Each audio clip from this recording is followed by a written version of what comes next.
Before we get into that, I'm just gonna ask Tosh to help with opening prayer. Hi, everyone. Let's all pray together. God, thank you so much for gathering us all here tonight. Thank you for the blessing of technology that we can still gather amid the pandemic and learn from your word. Please humble our hearts as we learn more about humility today through our different speakers, God.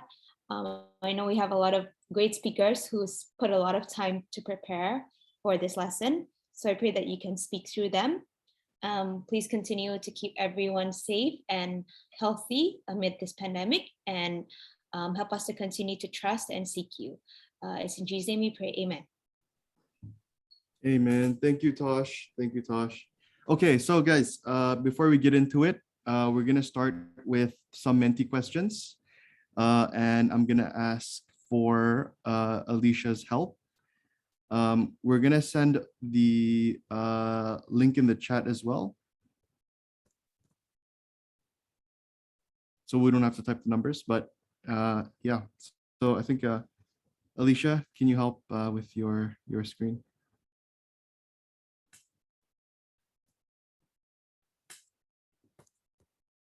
I'm so sorry I got kicked out.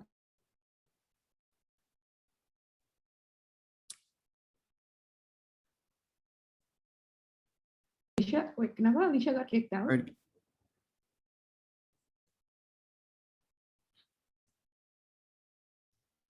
Hello, is Alicia still with us?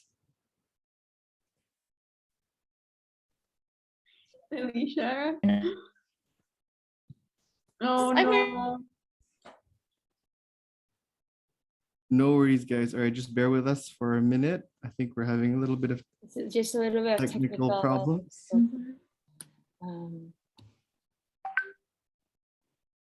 No worries, it gives us more time. She's going to give us the code through WhatsApp.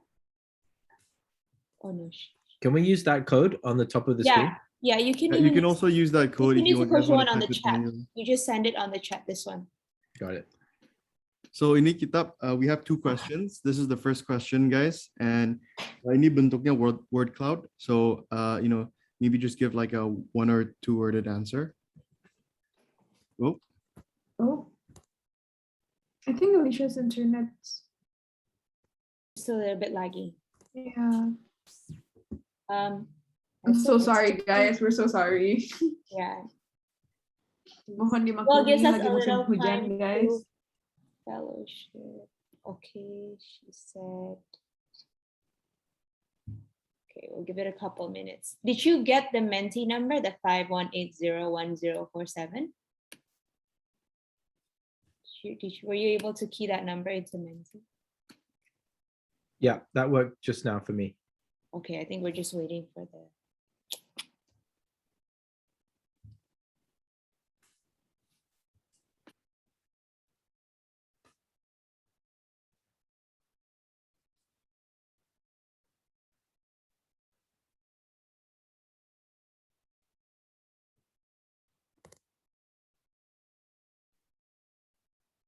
So Alicia, I'll make you host again, yeah, because I think it's made me host again. So hold on.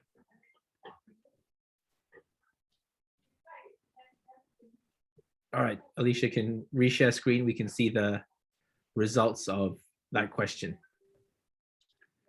So let's see what people have said. All right.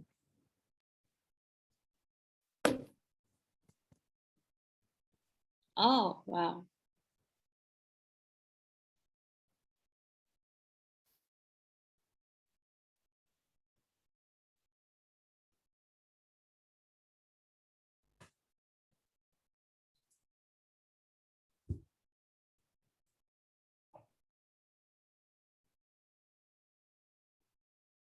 It was very interesting answers.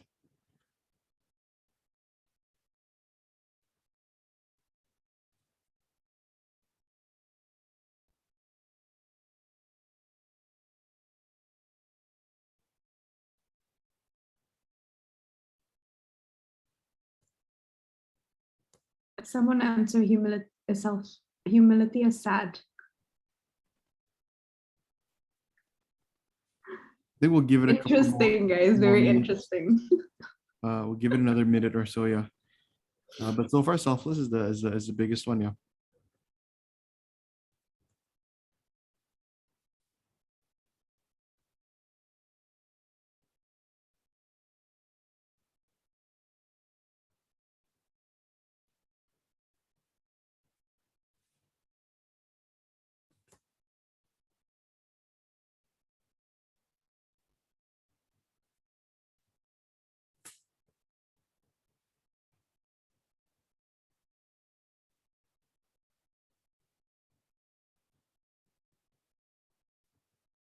Selfless, grounded, got sombong. Cool, cool.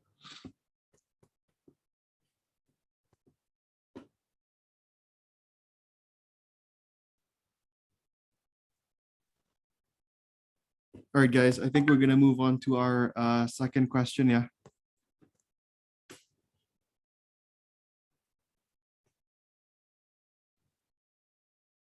All right, so what situations require humility? So I think this might be a little longer answers, but let's see how it goes.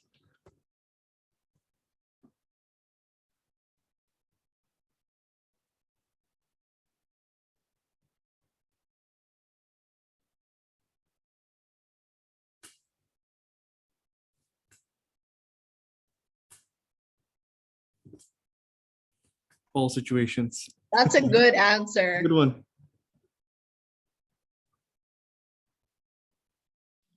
Abe yang jawab with your wifey ya. No.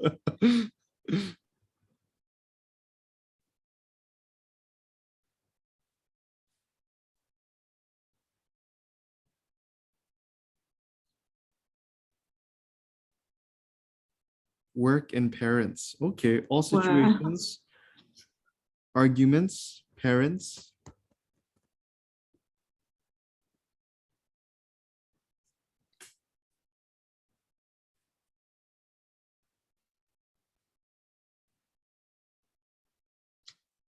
Family, okay. Receiving feedback.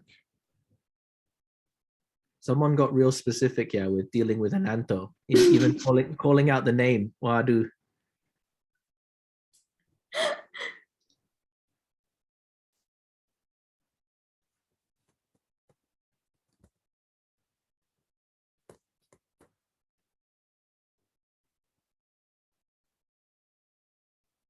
All right, guys, we'll give this another minute until we move on.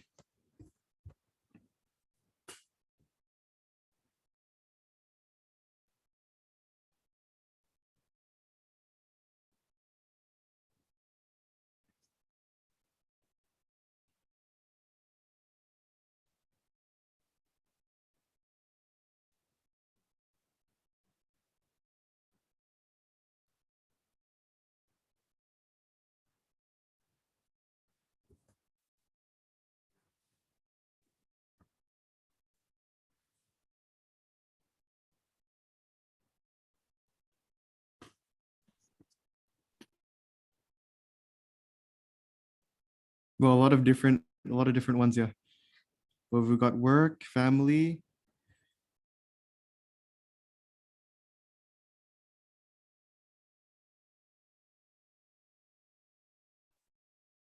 Is that dealing with girlfriend? Is that you, Mike? No, it's not me. Ketahuan ni siapa ya. Okay. All right, guys, I think we'll wrap up with the mentees, yeah.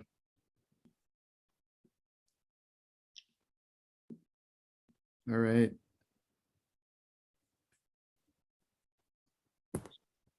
All right, Gwen, you want to help with your, okay.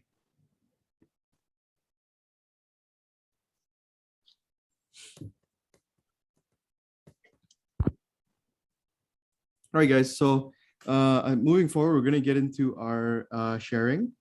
And our first speaker, she'll be sharing about her relationship with her parents and how humility has played a role in that relationship.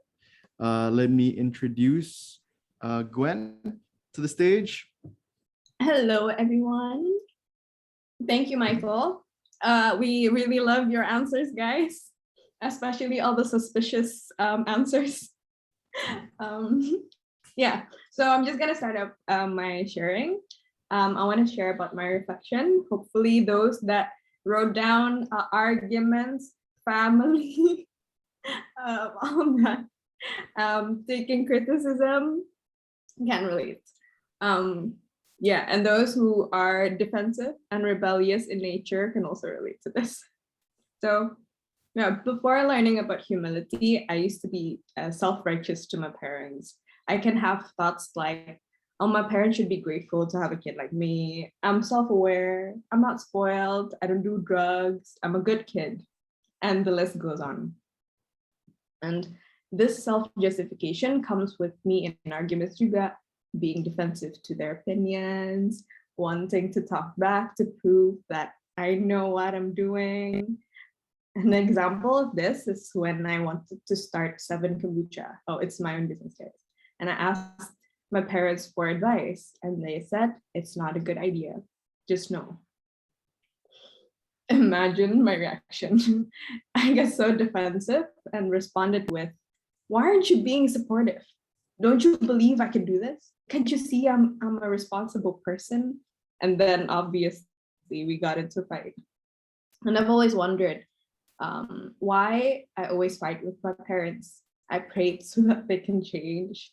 And I always thought that they didn't understand me until I'm rebuked by the book of James, especially on James 4, like on the screen, that says, what causes fights and quarrels among you?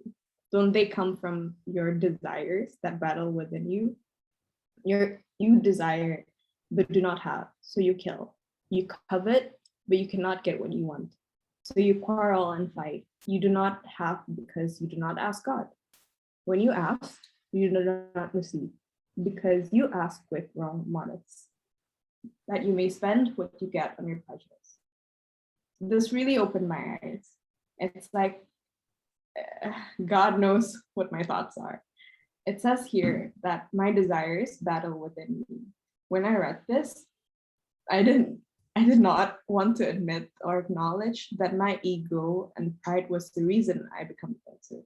Because I realized, actually at that moment of seeking advice to my parents, I already know what I wanted. And I came in with an intention of seeking for approval from them. And when I can't get what I want, I become defensive because of my pride and ego. And another perspective is, then how about my feelings? I felt like I've put so much effort and work to plan Seven Kombucha, but it was dismissed. And it says here, because you don't ask God for it. Like Kendrick Lamar's song, ini God's left stroke put me in a spiral. Shout out to Alicia for that reference. Because yeah, I tried to do everything with my own strength, and I've been justifying my actions to God of like, I've done so much work, God. Why are you putting me in a family that's so difficult and doesn't want to understand me? When actually I wasn't listening to God. My pride was making me defensive from what God wants me to go in. He wants me to listen and understand what my parents was trying to say. He wants me to listen to myself and be aware of my intentions and listen to his words as the light to my path. My pride was making me defensive, and that led to quarrels with my parents. Pride made me feel I deserve a certain response from them rather than listening humbly, even when I don't agree. That's it, guys. I hope you're able to get something from my story. The passage in James 4 revealed to me that what was really going on in my heart when seeking advice that led to quarrels. And I'm sure God, with God's word, can do the same for you. Thanks for letting me share. Thank you, Gwen. Thanks so much. Amazing sharing. Thank you so much for the great sharing. And thank you as well for your openness. I'm sure a lot of us can relate to Gwen's sharing, especially with like a lot of Asian parents. Yeah. And I think your sharing also reminds me of James 1:19. Be quick to listen and slow to speak. Just right up there on the slide. I think that's a great lesson on humility. Sometimes when we get angry or frustrated, it's easy to be defensive, but it takes humility to slow down and to listen. So that's really great. Thanks so much, Gwen, for sharing. All right, guys. So for our next speaker, she'll be sharing about her struggles and how humility has helped her open her eyes to see what's really important in her life. And let me have the honor to introduce our next speaker, Alicia. Alicia, the stage is yours. Hello, thanks, Mike. Sorry if I'm lagging, please do let me know. But yeah, so today I would like to share about my journey with humility. It's actually pretty counterintuitive. It's like the first time that was revealed to me, I was pretty shocked. So the background of it is, I grew up like always quote unquote like overweight, and I got cyber bullied for that back in middle school. And my parents instilled in me that there's an expectation for girls to look attractive, aka slim, in order to to find a man. That's like the standard of beauty. And so I didn't let it bother me too much until after uni, when I started to lose weight. And what happened after that was I actually became like very insecure with my looks, and even more insecure as I lost weight. It was never enough. I started nitpicking all of my physical flaws, and I wouldn't believe anyone's compliments. So like whenever my parents or anyone tells me like, oh, Alicia, like you're too skinny, you should gain weight, I would honestly think that they're just trying to sabotage me. And I would weigh myself like 3-4 times a day, and like when I gained a little bit of weight, it would really it would send me into like an emotional roller coaster. And I didn't think that was like an issue until when I was studying the Bible. It was brought up to me by Sanya, thank you. She was like, oh, that like insecurity is actually a form of pride. And I was so confused when I first heard that. I was like, what? Like, how is that possible? Like, I don't see myself as like body goals or anything. I was like, I'm not overvaluing my achievements or my looks, so how could that be pride? But it was actually revealed to me that it was because I was so focused on myself instead of God, that I always just thought of myself, and pretty much like my number one priority was myself. And I was reminded that being humble doesn't mean to think less of myself, but to think of myself less. And the thing was like, that really made me reflect on my character, because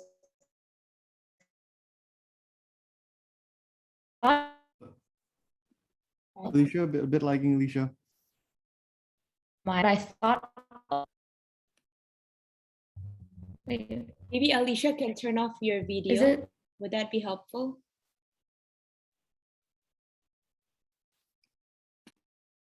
Hello, better. Hello. You're back up. Yep. Hello. Am I back? Oh, okay. Sorry. Yeah, sorry if it has to be like off video, but okay. So hopefully you guys heard the last few parts. But yeah, I just realized from what was I guess revealed to me that I focused too much on myself. My priority was myself, and that's where it was me being prideful. I didn't even care about what people thought of me. I just cared about what I thought of me. It was literally me and me. And so like that really made me reflect. And in Hebrews 3 verse 1, it says, therefore, holy brothers and sisters who share in the heavenly calling, fix your thoughts on Jesus, whom we acknowledge as our apostle and high priest. And so I had to rewire my brain and my heart to really fix my thoughts on him and not on myself, and that what God thinks of me is more important than what I think of myself. And so by that, I would use my time to meditate on his words for deeper quiet times, and to serve him in ministry, instead of using that time to just worry about my looks and how I can quote unquote upgrade my looks. And it's obviously like, now it's gotten much better, thank God, but my insecurities are still there, and I'm still working on that. It's still a continuous struggle that I do have. It is my sinful nature, and sometimes I do slip back. But I'm really thankful that I have such an amazing group of girls who will continue to like remind me and encourage me, and so I don't fall back into my old ways. And so, yeah, I hope you guys found that useful somewhat. So thank you for letting me share. And sorry for the internet lag. Thank you, Alicia. Thank you so much. Very great sharing. Very, very encouraging juga. I'm sure a lot of us can relate to that. Especially in the world we live in today. It's so easy to, be focused on ourselves or, other things and not to God. I think to think about yourself as important is a very common, and it requires humility, to really be able to think of yourself less. So I think there was um, a quote: "Humility isn't thinking less of yourself, but thinking of yourself less." So I think that's a really good quote. And I'd like to pass it on to Jeff. So he's going to give us a little bit of sharing on some lessons on humility and how we should approach it. So Jeff, please, the stage is yours. Thank you. Well, hello, everybody. Okay, so today I'm gonna start off reading from Romans 5 and expound on this a little bit. So one interesting thing about humility is you get to hear two very different stories about it, but the root source is the same. One is, how much are we thinking about ourselves? Or, am I, a better child than someone else? Or how is some attribute about me, like my appearance, compared to someone else? And see, when we get humility right, it's able to show in a lot of areas of our life, which is, I find, a really fascinating subject. So I'm very happy to share it with you here. Okay, so now we'll read from Romans 12, and I'll be focusing primarily on pride and humility from the sense of how we compare ourselves to other people. And this scripture speaks directly to it. So Romans 12 is on the screen, and I'll read it. For by the grace given me, I say to every one of you, do not think of yourself more highly than you ought, but rather think of yourself with sober judgment, in accordance with the faith God has distributed to each of you. For just as each of us has one body with many members, and these members do not all have the same function, so in Christ, we, though many, form one body, and each member belongs to all the others. We have different gifts according to the grace given to us. If your gift is prophecy, then prophesy in accordance with your faith. If it is serving, then serve. If it is teaching, then teach. If it is to encourage, then give encouragement. If it is giving, then give generously. If it is to lead, do it diligently. If it is to show mercy, do it cheerfully. Okay, so I've added some color coding over here because I want to retouch on different parts of the passage here. And one thing that's interesting, see, when we think of humility, I think there can be a wrong definition of like, low self-esteem, or having thinking less of yourself, or maybe self-depreciation. But what's interesting from the first verse in this passage is he says, don't think of yourself more highly than you ought. And what's implied from that is that you are thinking of yourself highly to a certain degree. You're not self-depreciating yourself or having low self-esteem. But why you think of yourself highly up to a certain point is important. He says, in accordance with sober judgment and in accordance with the faith God has distributed to each of you. So over here, the passage is talking about how God has given us gifts for serving other people in different capacities, showing mercy, encouragement, giving, and so forth. And each of us have a gift from God, and that's a good thing. And it's something that we should value and appreciate. It's not something for us to be ashamed of or to devalue. So in that sense, we can say, okay, yeah, there are some great things about me, but that's because slide advanced. But there are some great things about me, but it's because it enables me to serve other people. So for example, wait, sorry, can we move the slide backwards? I don't know what's going on here. Sorry, thank you. But just because we're serving other people in some capacity, that doesn't mean we should just pat ourselves on the back for it. because I think that defeats the purpose. In the green part, he says each member belongs to all of the others. So, for example, I'm an uncle and I have a couple nieces. And let's say I buy them some presents or give them some red envelope or something like that. And then I go around my circle of buddies and I'm like, yeah, guys, I gave my nieces a gift and I'm pretty great, aren't I? I scored some points there. And I'm sure most people would respond something to the effect of, well, I mean, what do you want to pat on the back for? You're the uncle, you're supposed to do that. And so the act of using these gifts shouldn't lead us to having a high view of ourselves. It's a view of, okay, you were given this, but it's also you have a role to serve somebody else. And you're not going to be fishing for high fives after that. And God is the distributor of the gifts, as it talks about here. So since we didn't determine which gift we were going to be given, it doesn't make sense for us judging, oh, my gift is important, therefore I'm going to let that get to my head. One thing I want to call out here is that leading is not mentioned at the beginning or the front of the list, which is where you would typically put something important. In most cultures, if you're a leader, it's considered like, okay, wow, you're a big deal, you're important, you have a title. And leading is important, right? It is a way to help other people. I mean, organizations need coordination and so forth, but God doesn't rank the gifts one above the other. He says, I distributed them. Now you have an expectation to use them to serve others. Okay, so when are we liable to think more highly of ourselves than we ought, or maybe less so? So let's move the slide forward.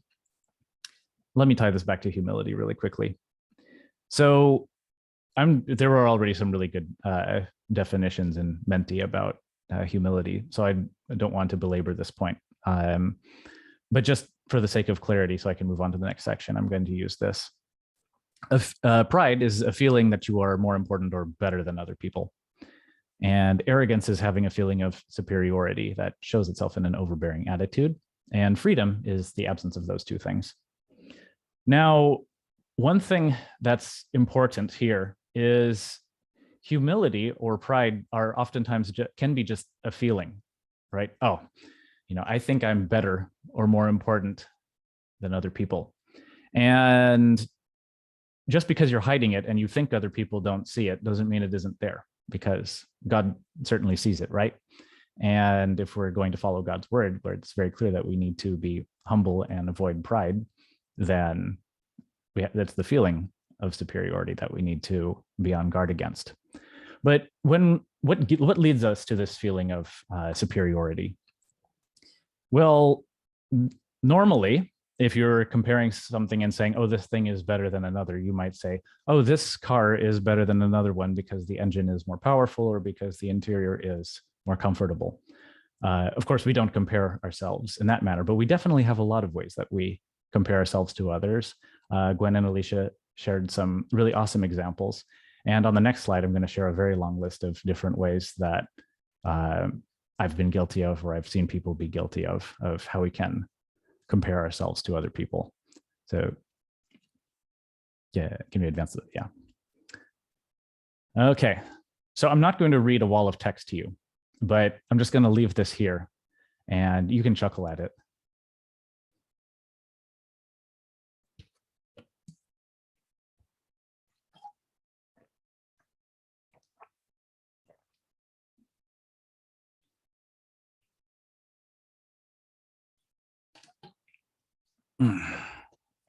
All right, this is not an exhaustive list, but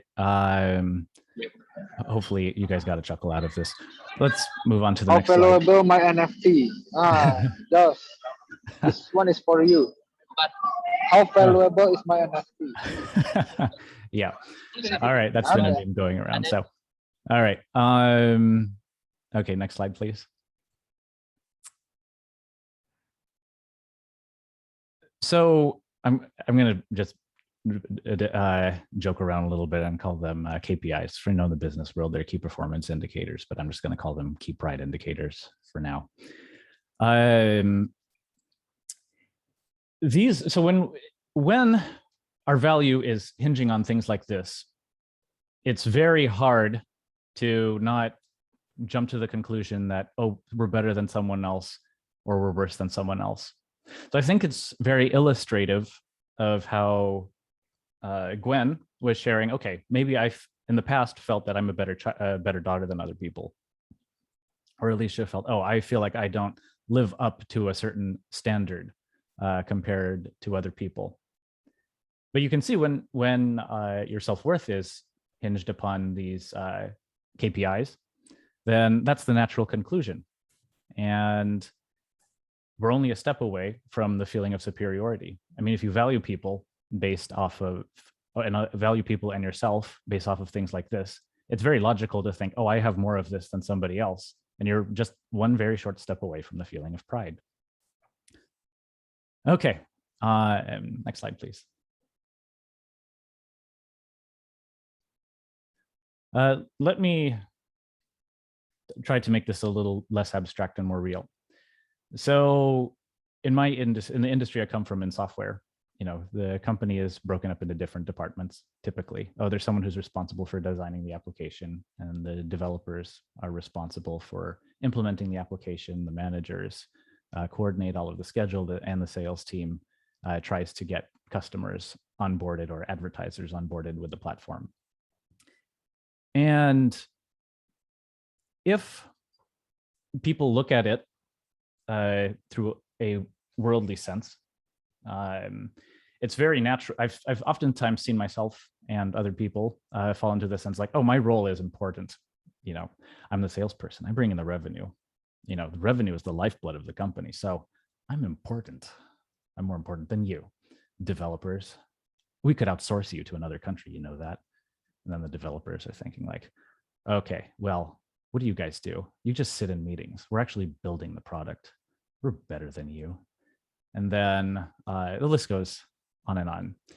So now the interesting thing here is their thought process is not completely wrong, right? Because they are in each making a valuable contribution, which from their point of view is important. And it is important because if you were just to suddenly delete one of the departments, the company would stop functioning.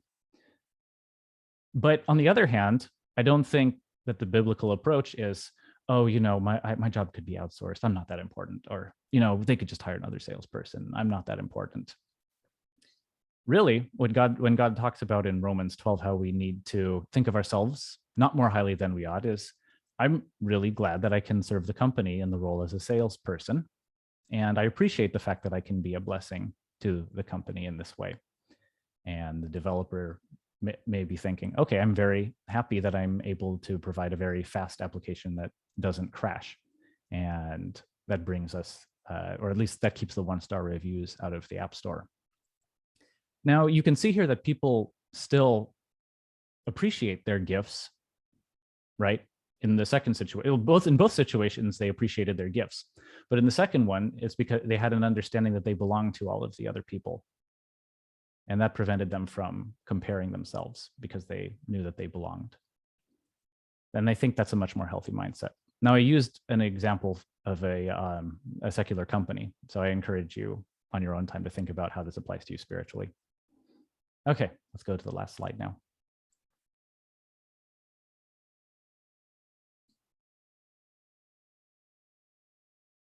Okay. Oh, well, looks like I was on the wrong slide this whole time. That's all right. So if we rank ourselves, we're going to become prideful. If we think about ourselves as belonging to a certain role, then we can be happy with the good things that are aspects of our character in our life, but put them into the context that they serve, that they have a purpose of serving other people. So to wrap it up, don't measure yourself or others according to the culture. And instead of your rank, think of your role. So I'm going to briefly, I'm sorry. Tasha will be introducing the next speakers, and they're going to be talking about how humility enabled them to make very important decisions at critical junctures in their life. So we've talked so far about how humility applies to oh, how is my relationship to other people?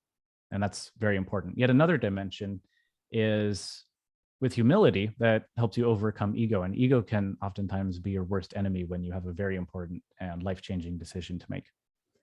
So, Tasha, please take it away. Thank you, Jeffrey.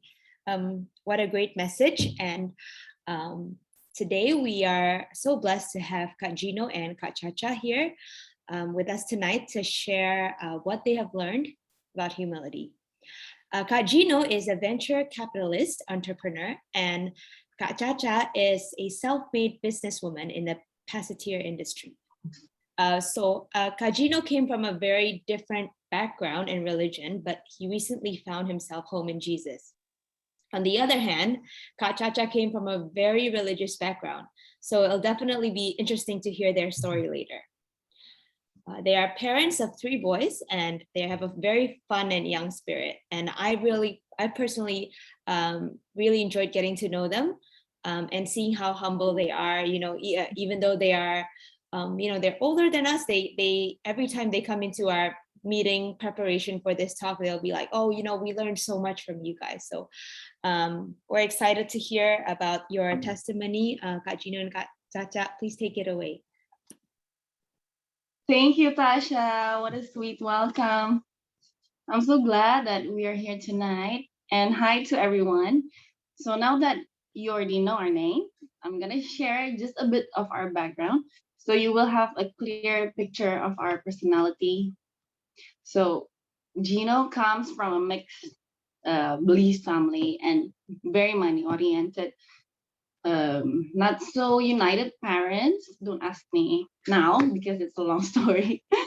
He had encountered many turbulence and rocky roads, including, well, he almost OD'd back then, spent his whole fortune when he was in New York on nothing really. And he also like losing a family. And myself, I came from a Christian family, strong and united. I don't think I have ever encountered so much problem until we were together. Just kidding. No, I'm not kidding. Now we've been married for 6 years and we got 3 beautiful children. So now what we are going to share to you guys will really be based on our life experience. Hopefully you may find a way to relate with us and get something positive out of this. And Gino will be sharing first, so please. Okay, thank you so much. Thank you so much again, Brother Jeff, Tash, and my lovely wife. Always such a support, yeah. Yes, okay, critical juncture in our life. I remember that pretty well. My life story regarding humility. Humility plays a big role in my life. Why? Because much of my life I've been actually not humble, and suddenly it has all the significant negative effects. I thought I'm humble, but again, that is just my perspective. And since I was not basing my life on a solid and right foundation, I many times evaluated my life wrongly. How humility changed my life. From my experiences, I can share you this one. I used to base myself on the wrong foundation. That included things, for example, material, power, wrong type of love, dependency on the wrong things, and influence. I came from a background and family, as Chacha said, where we're mixed in faith. We got atheism, we got Christianity, we got Muslim, we got practicabilityism or egoism or my dadism. We got so much. So I was actually confused. So my social life growing up was also pretty far from Christian base. So I don't want to have a judging opinion, but my life on that moment was very much not Christian-like. So, but what I can tell you is, bad as it was, I've always been looking for higher power. Whenever I made big mistakes, somehow those mistakes geared me closer towards God. Why? Because since I was really young, I have been feeling that something was missing was probably because as a child, I was not taught or filled with the right spiritual food. I think now, I think you know what I'm saying, right? That is why I have tried many different beliefs and faith also. And also it was because of the circumstances, location, condition I was living on. Even in one period in my life, I believed in myself too much. I was too confident in guiding myself pridefully. I then also was pursuing finding God Almighty through different religions, which uh, I devotedly followed. I failed many times, and back then I never realized, grasped what was wrong, and at the end I could not pin out what was my problem. I end up blaming myself and playing many self-guilt accusing role.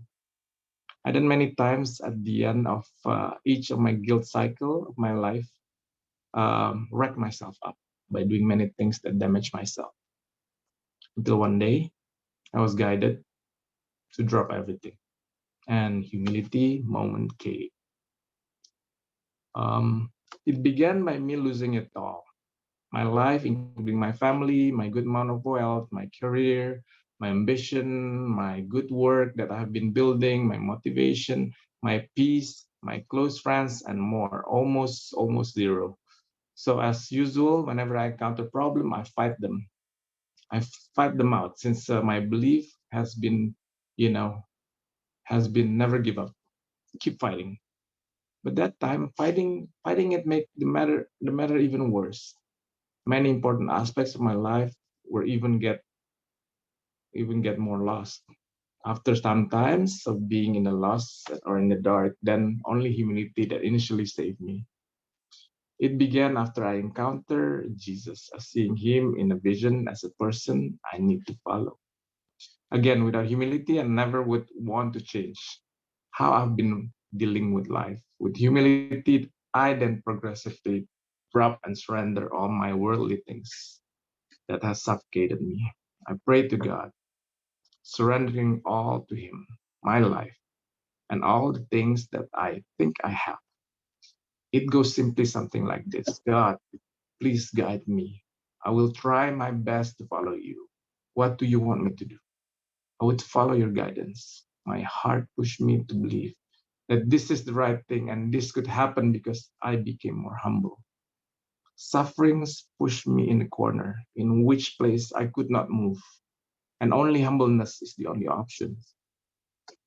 I drop, prostrate, and kneel and let go my ego to say humbly that God, you are the creator, you are the giver, you're the protector, the planner, the omega, and in you I surrender.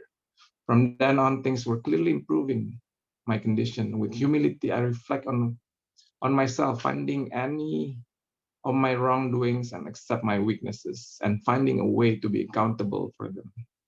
From being unneeded, being disrespected, being taken advantage of, being cheated, being divorced, being trapped into a situation that would put me in a very weak position. Then the effects were also my peace, my comfort, my home, my motivation in living are being challenged, but they're being challenged in a very good way, in a good purpose for a good change. Humility opens many good doors. I then began to adjust my purpose in life by adjusting my faith, adjusted my surroundings, I adjust my knowledge and my priorities. Living based on Jesus has been the base of my life since then. In humility, my life has been becoming more fruitful, loving, forgiving, serving, and much more. As many, I'm not perfect and still have to learn and sharpen on many of the spiritual things. But in Jesus and in our effort to be humble, God makes us more whole and indeed holier to tackle many lifetime problems. As in Peter 5, 6, 7, humble yourself, then under God's mighty hand, so that He will lift you up in His own good time. Leave all your worries with Him because He cares for you. Amen. Thank you all for hearing my sharing. I'll pass it to Chacha. Thank you, babe. Okay, let me share you my version of humility. So, when I look back, yeah, I was I was born and raised Christian, but I didn't give like a good example at all. My mom is a priest. My big brother also a priest. Our household and environment is really familiar with ministry and all. I breathe in it, but I didn't do life accordingly. Most likely, I was just taking it for granted. I kind of abused the term grace and salvation. I thought that by living in that Christian bubble, I automatically granted a golden ticket to heaven, or somewhat felt that God will forgive me anyways, and my family will always pray for me. So I'll be safe.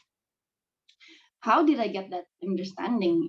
I think simply because I was just sought out. I was leaning on my own understanding, like whatever I think is right.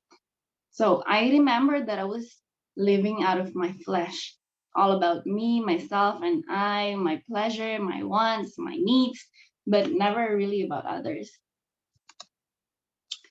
My heart was hardened. I was overconfident about the whole thing. I remember my mom told me something like, kamu sama mama, sama Tuhan aja nggak takut, gimana sama mama gitu kan. Of course that time my response was like, I rolled my eyes and then all I hear was yada yada yada yada gitu. Well, terus I had a few comsel back then, like a Bible study thing, life group. And then I was very confident that you see, I dedicate my time more than just a Sunday for God. I listen to some sharing, we sing great songs, we pray for each other. And after that comsel, I immediately go to my night ritual. So usually comsel ends at 10 or 11. And then I just I did my makeup and everything. And then I went to, you know where, some dedication, right? Pray hard, party hard. I felt like I was already better than others. I was like, my thinking was like, okay, I sinned, but at least I pray for forgiveness. He washed my sins away. I'm so embarrassed that I kind of treated God like a laundromat with and with some justification that is like, I think it's okay. I'm still young. We ought to have fun. We're not gonna die tomorrow. So proud of my wrongdoings, because what I would like to understand with God is so good. He is so kind, he forgives, and he loves us so much.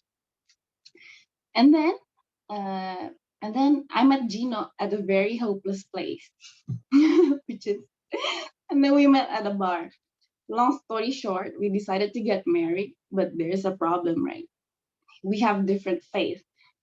So 3 days after we met or something, right, we get intense, and then I ask him, okay, I'm gonna ask you something, but you need to answer. And he said kamu Natalan atau Lebaran? And then he said Lebaran. I was like, oh, doomed gitu kan. Terus because thank God there's one software that was unshakable that time. I already said to myself that I won't ever trade Jesus for love. So, and then I told him I told him about it, and then he said okay, I would learn the Bible. So before we know it, he flipped 180 degrees and was on fire. Really, he already in within a month or something, he already read all the Bible 3 times, and then he was actually more on fire than this girl who said she is a born and raised Christian. I was so embarrassed. Fast forward, we got married, 5 years passed, our life was so, we faced so many problems. We are still longing for that truth, because we kind of still having the same life, maybe better, but same. And then he asked me to come along to learn the Bible. He said do you want to learn more about the Bible? And then I said snobbishly, I said like, excuse me, but another Bible study.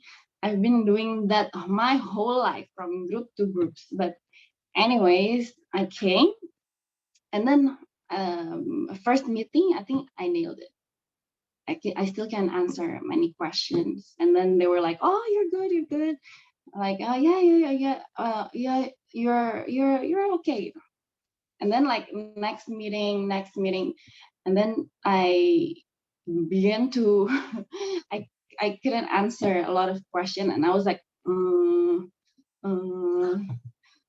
so from the point that I was like, yeah, I know everything. Of course, I know. Oh yeah, I know that verse. I know that I know this verse.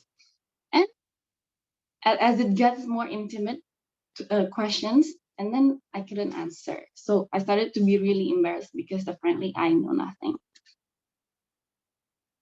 Terus, so then I just understood the meaning, the fear of the Lord.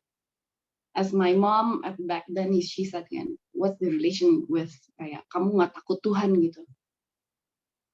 Now that I know like the fear of the Lord is the beginning of knowledge and wisdom. Fear of the Lord is also humility. Like I'm really, I don't know, like it really humbles me to my knees that to see my life back then. I was like, wow, it's so embarrassing that I had a thought like that, or I treated God that way. Okay, we sometimes like we feel so much about, we feel better than others, but being like that to God, it's like, oh, it's something that I wouldn't even look again, you know. So if I could share, or if I could tell my 24 years old again back then, I would say be humble and sit down. Something like that. Thank you so much, guys. Thank you, Kajino, Kachacha, for sharing. Kajino, your surrendering in God and taking that leap of faith to change religion. It must be a very significant milestone in your life, and it definitely requires a lot of humility. Um, Kachacha juga, I think with your Christian background and pride towards your salvation, I think it's just so amazing to be able to let that go, have, sober judgment of yourself, like, what Jeff said in the previous slides. That definitely really requires humility for you to have, this amazing transformation. I think your guys' journey with God and how humility has played a role is very inspiring. There's a lot that we can definitely learn. And speaking of learn, I can really see how learning from godly examples, be it through Bible characters or community, has really guided your guys' journey. Okay, I think Gwen, next slide, please. Right, so this is just a little recap. And the practicals 3 L's. So there's listen, less of you, and learn. So from Gwen's sharing, that's a lesson in listen, quick to listen and slow to speak. And then with Alicia sharing, ito isn't thinking less of yourself, but thinking of yourself less. And then yang terakhir, Kachacha and Kajino, ito learning. So learning from godly examples. And I think this kind of ties in our lesson on humility this evening. Yeah, thank you so much, guys. I think what we're going to do next is get into our breakouts. So we have several breakout questions. That's right there on screen. And I'm gonna need to ask Alicia's help.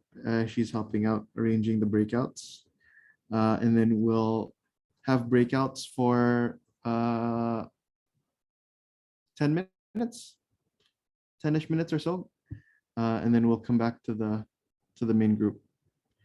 So yeah, Alicia.